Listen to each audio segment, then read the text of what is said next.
नमस्कार दोस्तों, मैं दीपा चौधरी एक बार फिर से आपका अपने प्लेटफॉर्म कॉम्पिटिटिव हिंदी क्लासेज में बहुत बहुत स्वागत करती हूं। और प्रतिज्ञा सीरीज़ के अंतर्गत ये आज का हमारा जो है क्लास नंबर 6 होगा।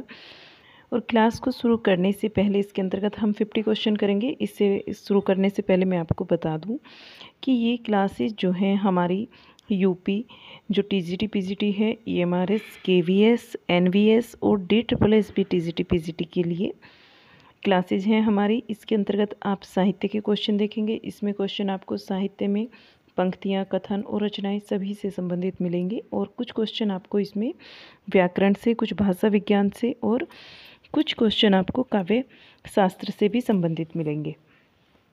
तो आज की क्लास को शुरू करते हैं। और जो भी बच्चा DSSS TGT PGT previous year question paper करना चाहता है तो हमारे चैनल पर क्लासेज अवेलेबल है। ये क्लासेज मैं ले चुकी हूँ 2014 से लेकर 2021 तक के सारे पेपर जो भी हमने किए हैं। लगभग 3900 क्वेश्चन की सीरीज़ हमने यहाँ पर कंप्लीट की है। तो ये चैनल पर प्लेलिस्ट बनी हुई है DSSS TGT PGT previous year question paper के नाम से, तो आप वहां जाकर देख सकते हैं। और प्रतिज्ञा सीरीज़ की भी प्लेलिस्ट बनी हुई है। अभी तक हमारी 5 क्लासेस कंप्लीट हो चुकी हैं। एक और सीरीज़ साथ में ही हमारी चली हुई है जो कि वन लाइनर क्वेश्चन की सीरीज़ है।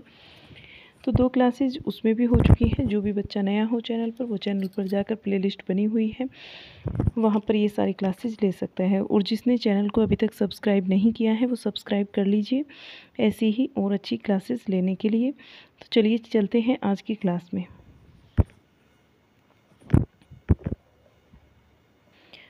तो चलिए बेटा आज की क्लास को शुरू करते हैं। देखिए, जो पहला क्वेश्चन है हमारा वो इंदुमती किस विधा की रचना है, बताना है। इंदुमती किस विधा की रचना है। इसका जो राइट आंसर बनेगा हमारा कहानी है इंदुमती।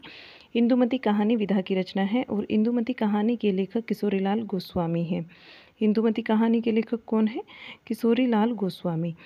इसका प्रकाशन 1900 ईस्वी में हुआ था। और आचार्य रामचंद्र शुक्ल ने इंदुमती को हिंदी की प्रथम कहानी माना है। इंदुमती को मौलिक कहानी न मानकर शेक्सपियर के नाटक टेम्पेस्ट का छाया अनुवाद माना जाता है।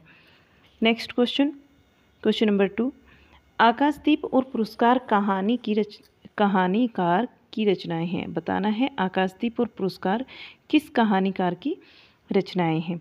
आकाशदीप और पुरस्कार जो है ये जयशंकर प्रसाद जी की रचनाएं हैं। और जयशंकर प्रसाद छायावाद युग के प्रसिद्ध कवि हैं। इनकी प्रसिद्ध कहानी संग्रह है छाया, प्रतिध्वनि, आकाशदीप और आंधी इंद्रजाल हैं।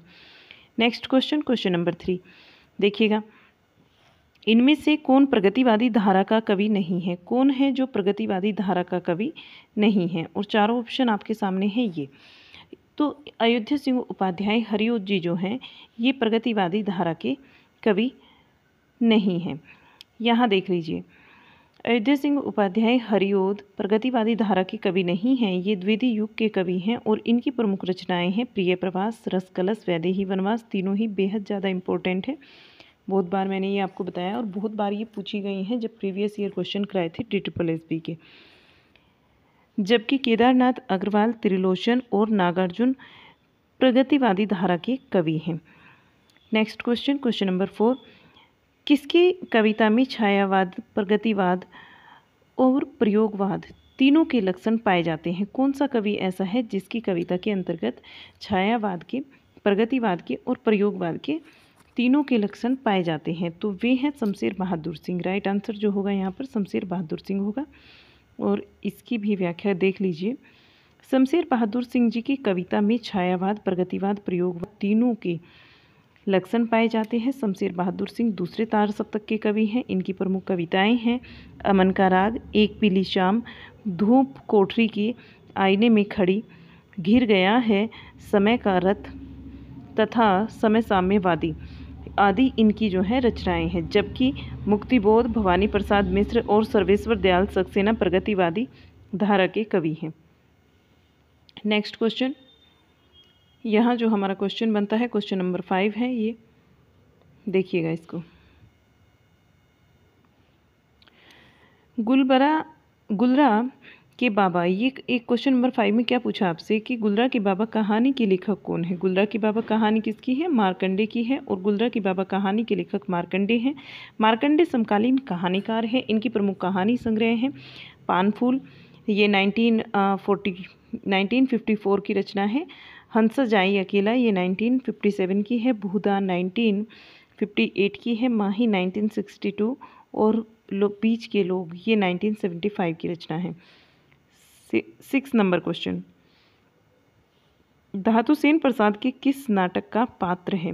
धातुसेन बताना है जयशंकर प्रसाद जी के कौन से नाटक का पात्र है। Right answer Skandagupta. धातुसेन प्रसाद के स्कंदगुप्त नाटक का पात्र है और जयशंकर प्रसाद ऐतिहासिक नाटककार के रूप में प्रसिद्ध हैं। प्रसाद का प्रथम नाटक 1910 में प्रकाशित सज्जन को माना जाता है और इनकी प्रमुख नाट्य कृतियाँ जो है वो कल्याणी परिणय, करुणालय, प्रायश्चित, राजश्री, विशाख, अजातशत्रु, जन्मे जे का नागियक, कामना, स्कंदगुप्त तथा धुरुस्वामिनी आदि हैं। प्रसाद के प्रमुख नाटक व उनके पात्र इस प्रकार से हैं, इनको भी देख लीजिए। नाटक है स्कंदगुप्त और इसके जो प्रमुख पुरुष पात्र हैं, पुरुष पात्र के अंतर्गत स्कंदगुप्त आता है, भट्टारक आता है, पृथ्वीसेन और बंधु वर्मा तथा कुमारगुप्त, और स्त्री पात्र के अंतर्गत आती हैं देवकी, देवसेना, विजया और अनंत देवी। चंद्रगुप्त नाटक में चंद्रगुप्त पुरुष पात्र में आएगा, चाणक्य, सकटार और सिंहरण तथा आम्बिक, राक्षस और प्रवर्तक और एक सेल्यूकस, इसमें सेल्यूकस भी है, ठीक है। और अगर बात करते हैं स्त्री पात्र की तो कार्नेलिया, कल्याणी, मालविका, अलका, सुवासिनी, एलिस और धुरस्वामिनी, ये स्त्री पात्रों में हो जाएंगे। 7 नंबर क्वेश्चन, अवधी भाषा को किस अन्य नाम से भी जाना जाता है। कौन सा अन्य नाम है अवधी भाषा का जिसे जाना जाता है, तो कोसली राइट आंसर बनता है यहाँ पर। अवधी भाषा को कोसली नाम से भी जाना जाता है। अवधी भाषा का विकास जो है वो अर्धमागधी अपभ्रंश से हुआ है। पूर्वी हिंदी उपभाषा के अंतर्गत अवधी बघेली और छत्तीसगढ़ी बोलियां आती हैं और अवधी बघेली छत्तीसगढ़ी पूर्वी हिंदी के अंतर्गत आती हैं। पूर्वी हिंदी का विकास जो है वो अर्धमागधी अपभ्रंश से हुआ है। ये क्वेश्चन बनते हैं यहाँ से। अवधी बोली का क्षेत्र अयोध्या, सुल्तानपुर, प्रतापगढ़, प्रयागराज और रायबरेली तथा लखनऊ आदि तक है। नेक्स्ट 8 नंबर क्वेश्चन, प्रगतिवादी काव्य की समय सीमा क्या है। प्रगतिवाद की हमें समय सीमा बतानी है, यहाँ पर क्या होगी, 1936 से 1943 राइट आंसर बनेगा, 1936 से 1943। नेक्स्ट क्वेश्चन, पहले इसकी व्याख्या को देख लेते हैं। प्रगतिवादी काव्यधारा की समय सीमा 1936 से 1943 है और प्रमुख साहित्यिक युग की समय सीमा इस प्रकार से है। जो साहित्यिक युग है और उनकी समय सीमा आप यहाँ पर देखिएगा। भारतेंदु युग की अगर बात करें तो 1850 से लेकर 1900 तक मानी जाती है। अगर द्विवेदी युग की बात करते हैं तो 1900 से लेकर 1918 तक मानी जाती है। छायावाद युग की 1918 से 1936। प्रगतिवादी युग की बात करें तो 1936 से 1943 और प्रयोगवाद की बात करते हैं तो 43 से लेकर 53 तक मानी जाती है। Next question, question number 9, Bharatendu कृत प्रेम सरोवर क्या है।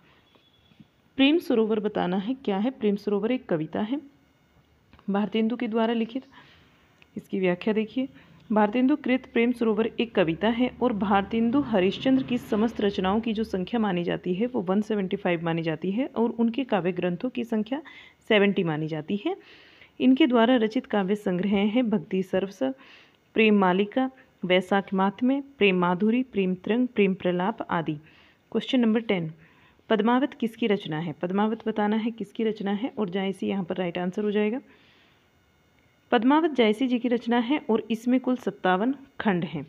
प्रिय जो अलंकार है इसका उत्प्रेक्षा है। जायसी सुप्रसिद्ध सूफी फ़कीर शेख मोहिदी के शिष्य थे और शेर शाह के समकालीन कवि थे और अमेठी के निकट जायस नामक स्थान पर रहते थे। इनकी प्रमुख रचनाएं हैं अखरावट, आखिरी कलाम, चित्ररेखा, कहरनामा, मसलनामा और कानावत। जायस नामक स्थान का निवासी होने के कारण इनका नाम जायसी पड़ा, ऐसी मान्यता है। 11 नंबर क्वेश्चन, हिंदी निबंध का उत्कर्ष काल क्या है। हिंदी निबंध का उत्कर्ष काल बताना है और आप बताएंगे क्या होगा। आप मुझे कितने क्वेश्चन आपके ठीक होते हैं वो भी बताएंगे। तो भारतेंदु युग जो है हिंदी निबंध का उत्कर्ष काल माना जाता है? इसकी भी व्याख्या देखिएगा। हिंदी निबंध का उत्कर्ष काल भारतेंदु युग माना गया है और विद्वानों ने सर्वसम्मति से भारतेंदु हरिश्चंद्र को हिंदी निबंध का जनक माना है। भारतेंदु द्वारा रचित निबंध हैं कश्मीर कुसुम, कालचक्र, बादशाह दर्पण, लेवी परवीन, लेवी प्राणलेवी, ये भी हो जाएगा इनका। और नेक्स्ट क्वेश्चन पर चलते हैं। क्वेश्चन नंबर 12,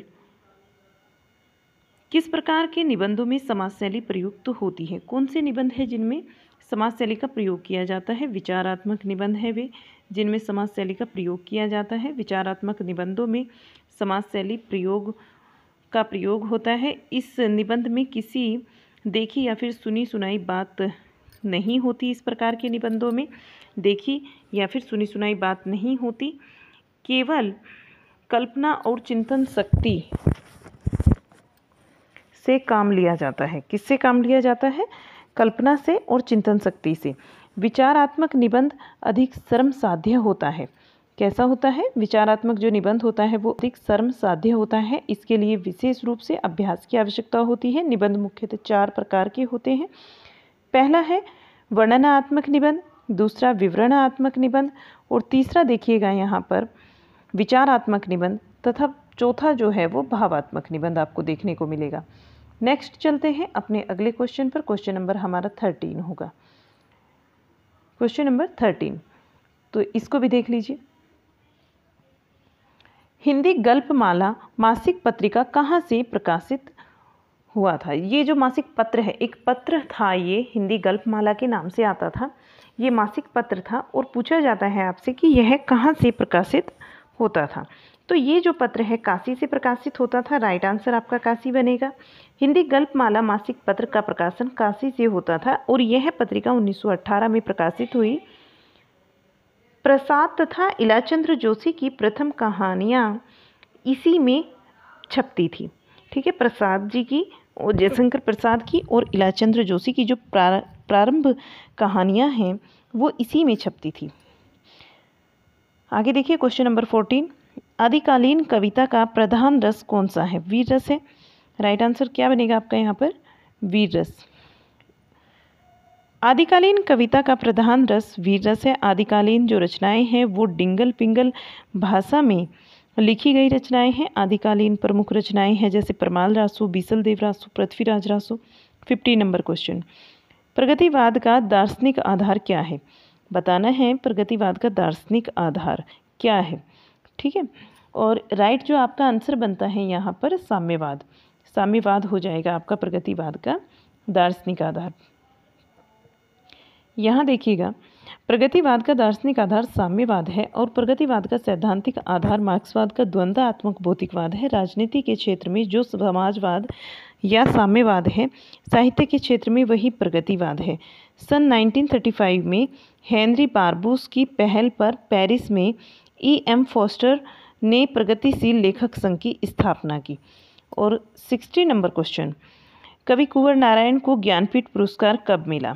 कवि कुंवर नारायण को ज्ञानपीठ पुरस्कार कब मिला? 60 नंबर का क्वेश्चन है और राइट आंसर जो आपका बनता है 2005 यानी कि 2005 में कवि कुंवर नारायण को ज्ञानपीठ पुरस्कार मिलता है। यहाँ देखिएगा, और इनकी जो रचना है, रचना कर्म के लिए ये ज्ञानपीठ पुरस्कार इनको दिया जाता है कवि कुंवर नारायण को। 1995 में कोई दूसरा नहीं काव्य के लिए साहित्य अकादमी पुरस्कार मिला था तथा 1995 में ही आत्मजयी काव्य के लिए व्यास सम्मान से सम्मानित किया गया कुंवर नारायण जी को।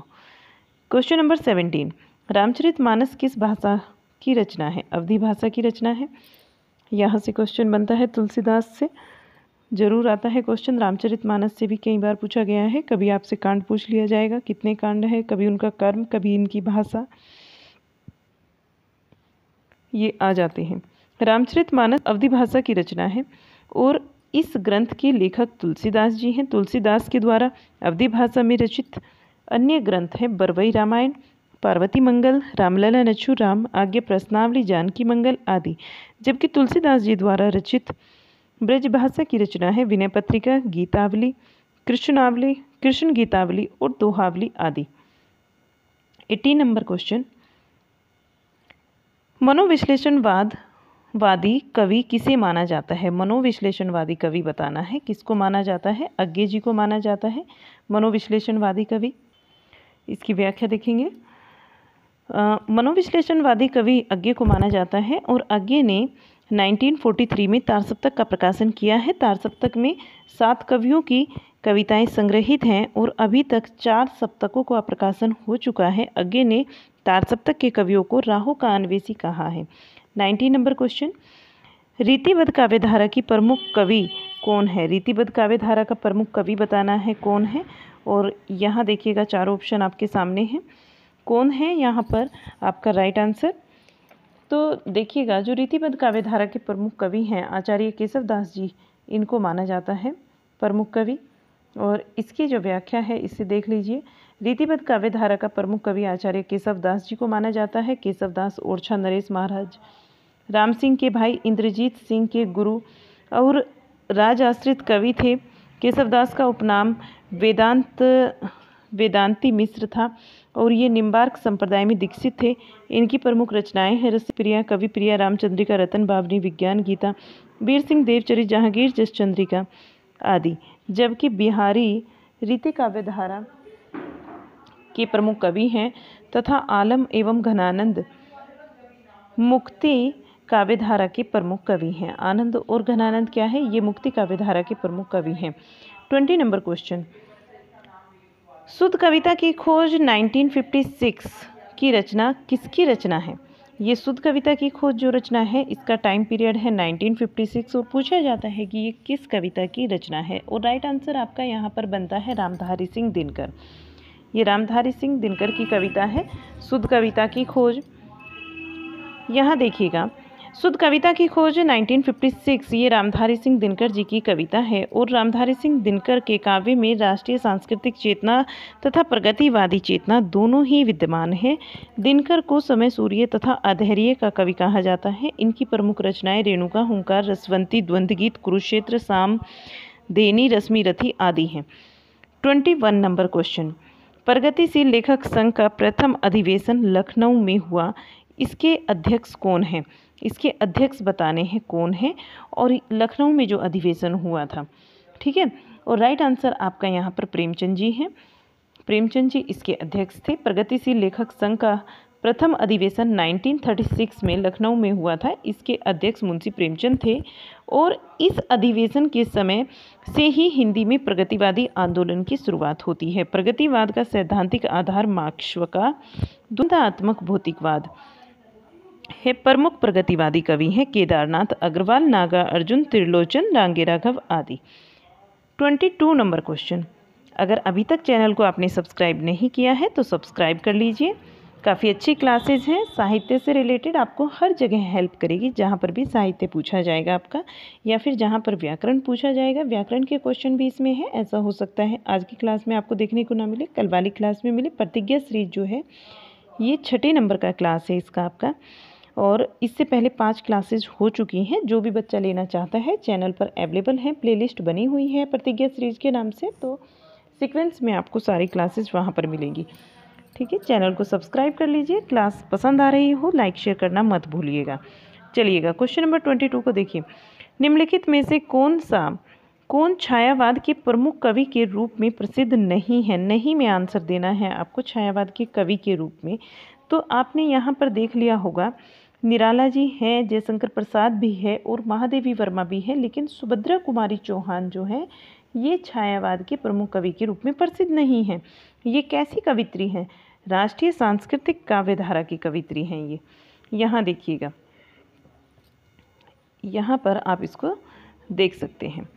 सुभद्रा कुमारी चौहान जो हैं ये प्रमुख कवि के रूप में प्रसिद्ध नहीं हैं और सुभद्रा कुमारी चौहान राष्ट्रीय सांस्कृतिक काव्यधारा की कवित्री हैं।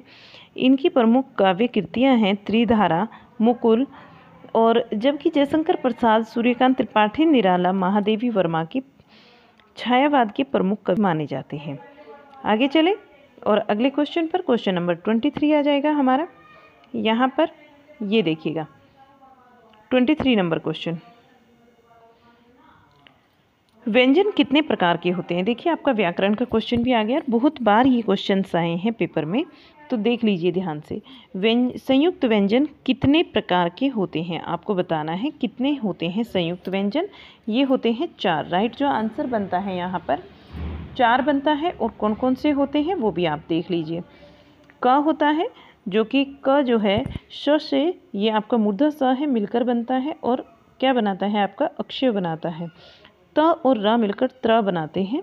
ज और य मिलकर अज्ञ बनाते हैं आपका। श कौन सा श आपका? तालव्य श। ठीक है, तालव्य श और र मिलकर आपका स्र बनाते हैं। तो इनको ध्यान रखेंगे चारों को। ये कई बार ऐसे भी पूछ लिया जाता है ये किससे मिलकर बनता है, ठीक है, कि किससे मिलकर बनेगा, क या श से, तो वो चीज़ दे दी जाती है। पहले वाला जो व्यंजन होता है ये आधा होता है और बाद वाला जो व्यंजन होता है पूरा होता है। तो आगे चलिएगा, क्वेश्चन नंबर 24।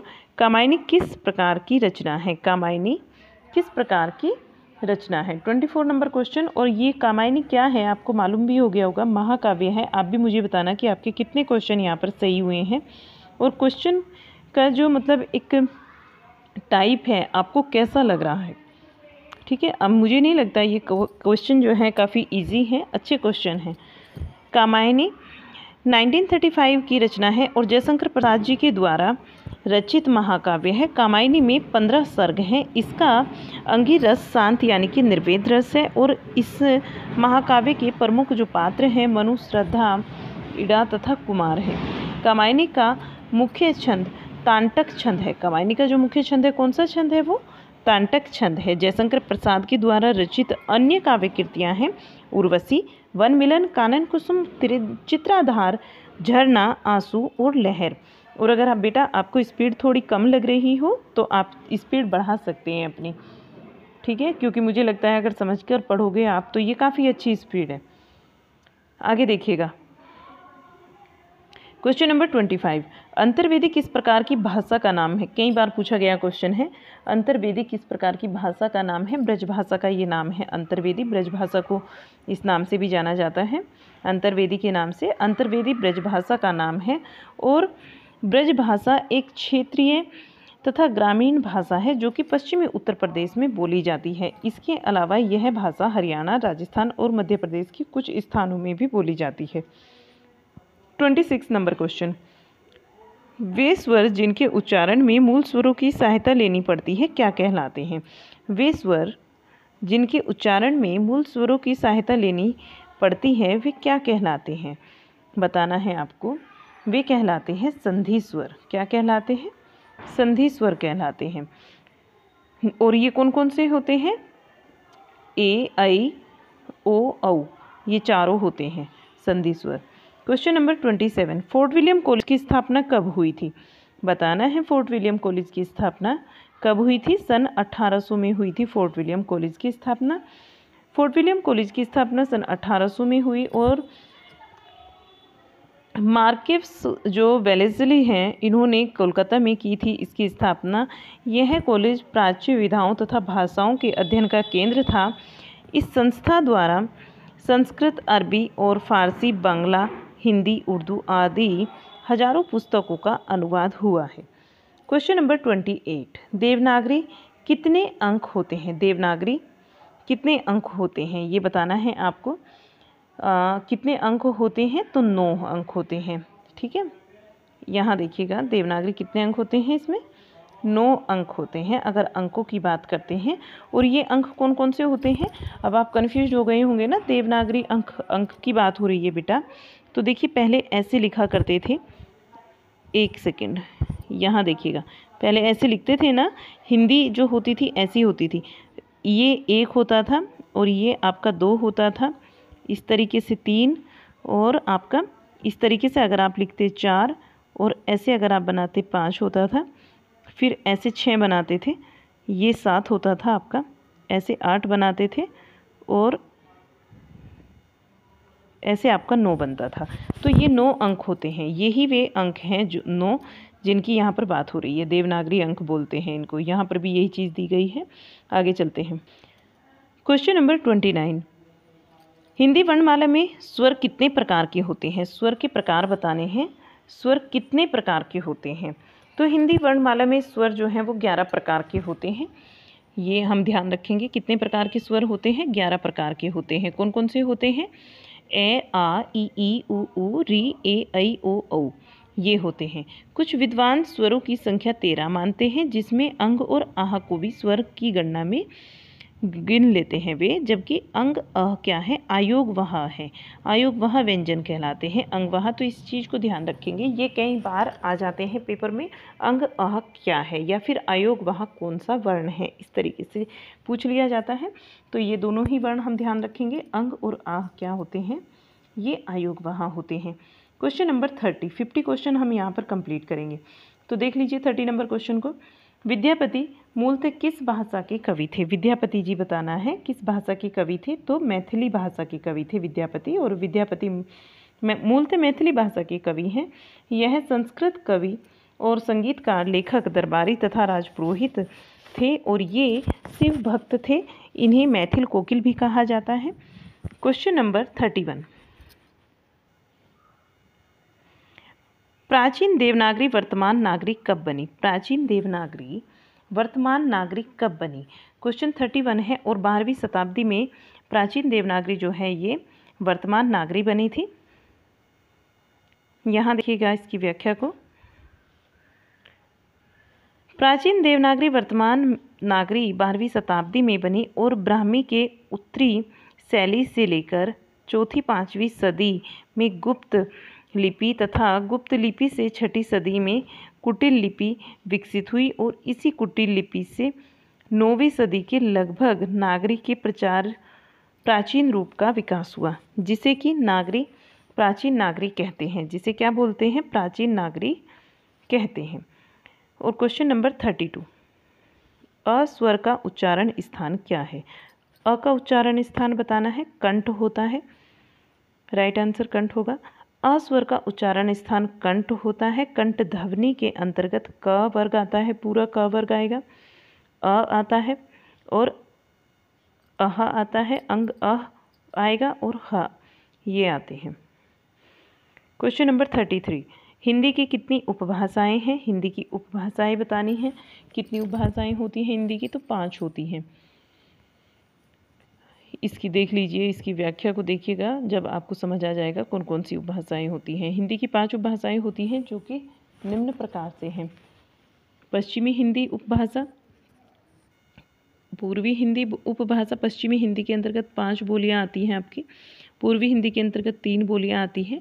बिहारी हिंदी उपभाषा, बिहारी के अंतर्गत भी 3 ही आती है। पहाड़ी हिंदी, गढ़वाली और कुमाऊनी 2 आएंगी इसके अंतर्गत। राजस्थानी इसके अंतर्गत 4 आती हैं। तो चलिएगा आगे देखते हैं। Question number 34। निम्नलिखित में से कौन सी पश्चिमी हिंदी की बोली नहीं है? कौन सी बोली है जो पश्चिमी हिंदी की नहीं है? ठीक है, पश्चिमी हिंदी की नहीं है वो बताना है हमें। और यहाँ पर 34 में जो आपका राइट आंसर बनता है बघेली बनता है। ठीक है, और बघेली जो है ये पश्चिमी हिंदी की बोली नहीं है। बघेली कौन सी हिंदी के अंतर्गत आती है? पूर्वी हिंदी के अंतर्गत आती है। बघेली बोली ये पश्चिमी हिंदी की बोली नहीं है, पूर्वी हिंदी की बोली के अंतर्गत आती है। पूर्वी हिंदी के अंतर्गत अवधी, बघेली और छत्तीसगढ़ी ये तीनों आती हैं। जबकि पश्चिमी हिंदी के अंतर्गत खड़ी बोली, जिसको हम कोरवी के नाम से भी जानते हैं, हरियाणवी, बुंदेली, ब्रजभाषा और कन्नौजी आदि आती हैं। नेक्स्ट क्वेश्चन पर चलते हैं। क्वेश्चन नंबर 35 होगा हमारा। देखिएगा 35 नंबर क्वेश्चन, ये देखिए। हिंदी के किस कवि ने मैथिली में यात्री के नाम से कविताएं लिखी हैं? कौन सा कवि है जिन्होंने मैथिली में यात्री के नाम से कविताएं लिखी हैं? तो वे हैं नागार्जुन जी। हिंदी के कवि नागार्जुन ने मैथिली में यात्री के नाम से कविताएं लिखी हैं। और नागार्जुन खड़ी बोली में सर्वप्रथम प्रकाशित रचना राम की प्रति, जो विश्व बंधु पत्रिका में 1935 में प्रकाशित हुई। ठीक है, 1935 में ये पत्रिका जो है प्रकाशित हुई थी। चलिएगा आगे देखते हैं। क्वेश्चन नंबर 36 को देखिएगा। किसे कवि सम्राट के नाम से जाना जाता है? कवि सम्राट बताना है हमें, किसको जाना जाता है कवि सम्राट के नाम से। 36 नंबर क्वेश्चन, और राइट आंसर आपका बनता है अयोध्या सिंह उपाध्याय हरिऔध। इनको कवि सम्राट के नाम से जाना जाता है। अयोध्या सिंह उपाध्याय हरिऔध जी को कवि सम्राट के नाम से भी जाना जाता है। ये उपाधि इनको मिली हुई थी। चलिएगा, अयोध्या सिंह उपाध्याय हरिऔध को कवि सम्राट के नाम से जाना जाता है।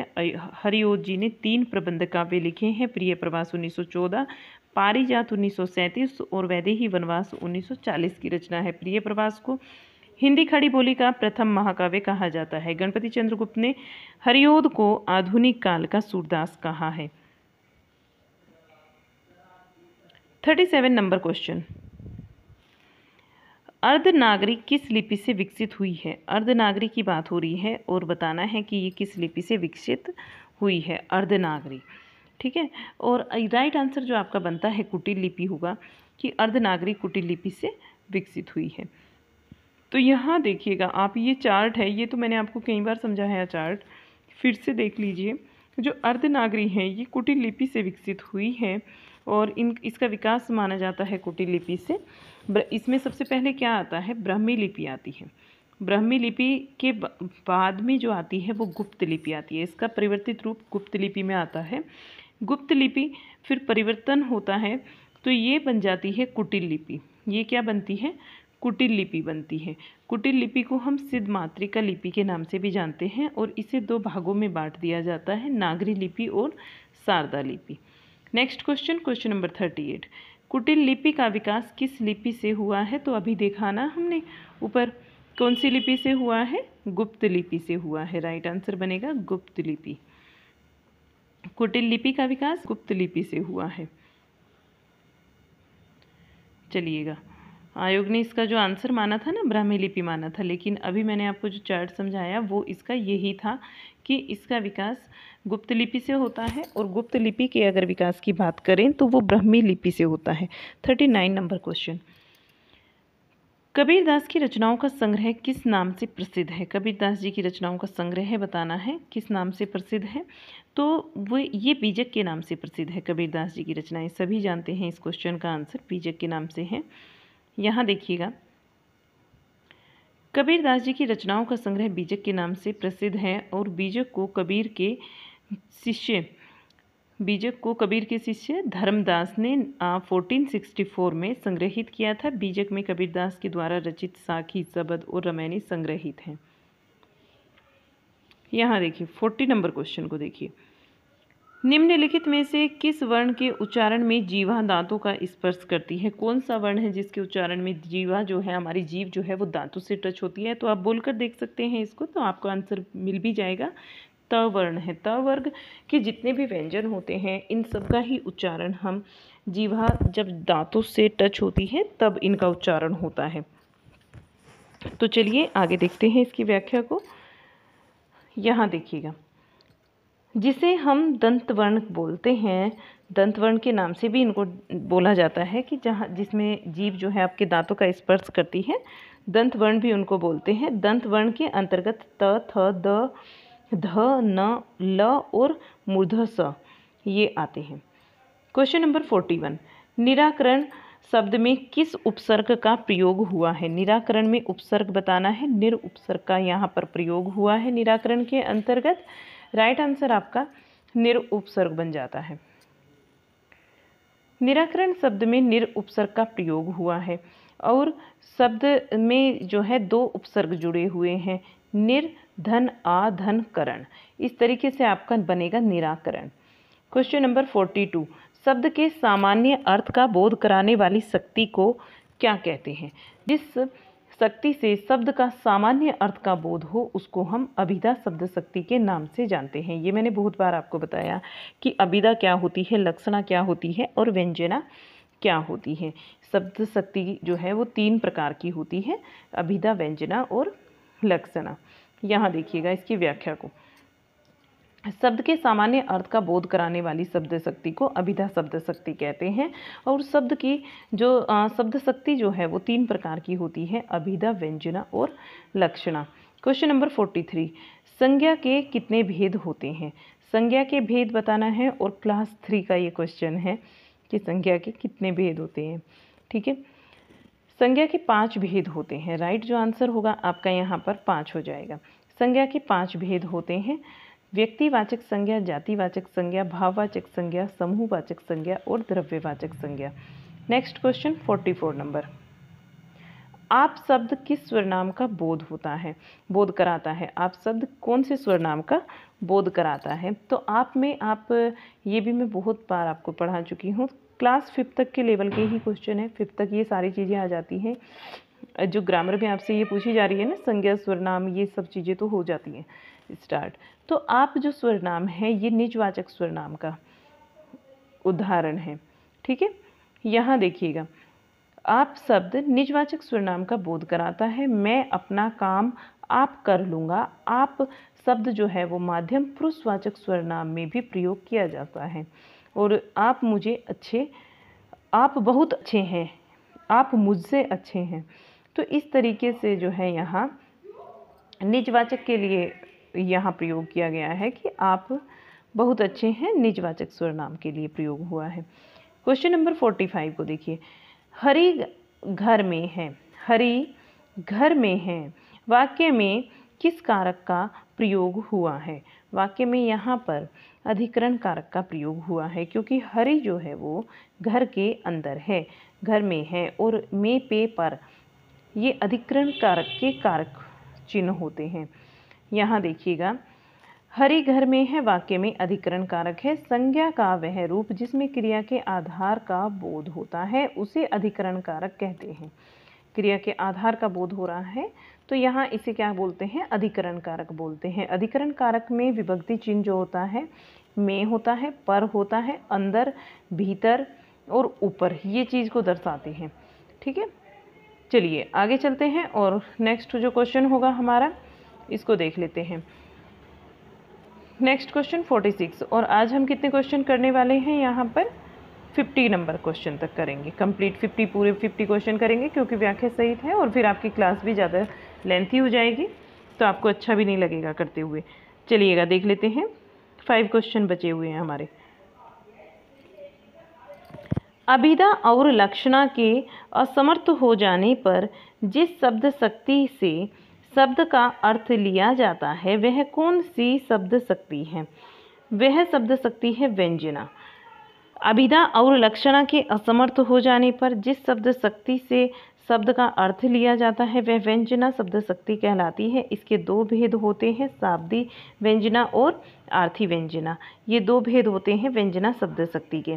47 नंबर क्वेश्चन। गाय दूध देती है, वाक्य का प्रकार बताइए। गाय दूध देती है, ये एक सरल वाक्य है। कैसा वाक्य है ये? गाय दूध देती है, सरल वाक्य का उदाहरण है। तो यहाँ देखिए, इसमें हम इसकी व्याख्या को देखेंगे। वाक्य रचना के आधार पर अगर बात करी जाए तो वाक्य जो है वो हमारे 3 प्रकार के होते हैं, सरल वाक्य, मिश्र वाक्य और संयुक्त वाक्य। सरल वाक्य किसको बोलते हैं? जिस वाक्य में एक क्रिया होती है, एक ही कर्ता होता है, उसे साधारण या फिर सरल वाक्य कहते हैं, जैसे बिजली चमकती है। अगर बात करते हैं मिश्र वाक्य की, जिस वाक्य में एक साधारण वाक्य के अतिरिक्त उसके अधीन कोई अंग वाक्य होता है, दूसरा अंग वाक्य होता है, उसे हम मिश्र वाक्य कहते हैं। जैसे जो कवि लोकप्रिय होता है उसका सम्मान सभी करते हैं, तो ये सम्मान करने वाली बात लोकप्रिय कवि पर डिपेंड करती है। 3 नंबर को देखिएगा, इसमें संयुक्त वाक्य, जिस वाक्य में साधारण अथवा मिश्र वाक्यों का मेल संयोजक अवयवों के द्वारा होता है उसे संयुक्त वाक्य कहते हैं। जैसे सूर्य उदय हुआ और कुहासा जाता रहा, तो यहाँ पर क्या हुआ? आपका 2 वाक्य दिए गए हैं, तो ये मिश्र वाक्य का उदाहरण है। क्यों है? क्योंकि यहाँ जो है आप एक तो योजक शब्द को देख सकते हैं, एक दोनों ही अलग अलग वाक्य हैं, साधारण वाक्य हैं और योजक शब्द के साथ जुड़े हुए हैं आपस में। देखिएगा 48 नंबर क्वेश्चन। विशेषण शब्द के पद परिचय में क्या नहीं बतलाया जाता? अगर विशेषण शब्द का पद परिचय बताते हैं तो उसमें क्या नहीं बताया जाता? उसमें कारक नहीं बताया जाता है, उसमें लिंग वचन अवस्था बताई जाती है, कारक नहीं बताया जाता। विशेषण शब्द के परिचय में कारक नहीं बतलाया जाता है। विशेषण शब्द का परिचय देते समय विशेषण के भेद, अवस्था, लिंग वचन, विशेष्य व उसके संबंध आदि को बताया जाता है। Question number 49। संहार शब्द का उपसर्ग बताइए। संहार का हमें उपसर्ग बताना है और सम उपसर्ग होता है संहार में।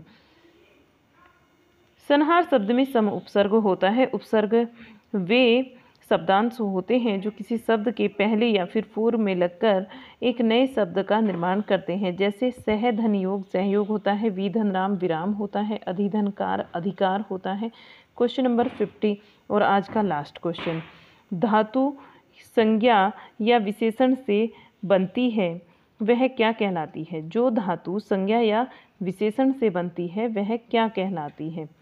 वह कहलाती है आपकी नाम धातु। क्या कहलाती है? नाम धातु। जो धातु संज्ञा या विशेषण से बनती है वह नाम धातु कहलाती है। जैसे बात से बतियाना हो गया, लात से लतियाना और जूता से जुतियाना। तो आज की क्लास का ये लास्ट क्वेश्चन था हमारा। कैसी आपको क्लास लगी? पसंद आई हो लाइक शेयर करना मत भूलिएगा। चैनल पर नए हैं सब्सक्राइब कर लीजिएगा। मिलते हैं आपसे एक और नई क्लास में, तब तक के लिए बाय बाय।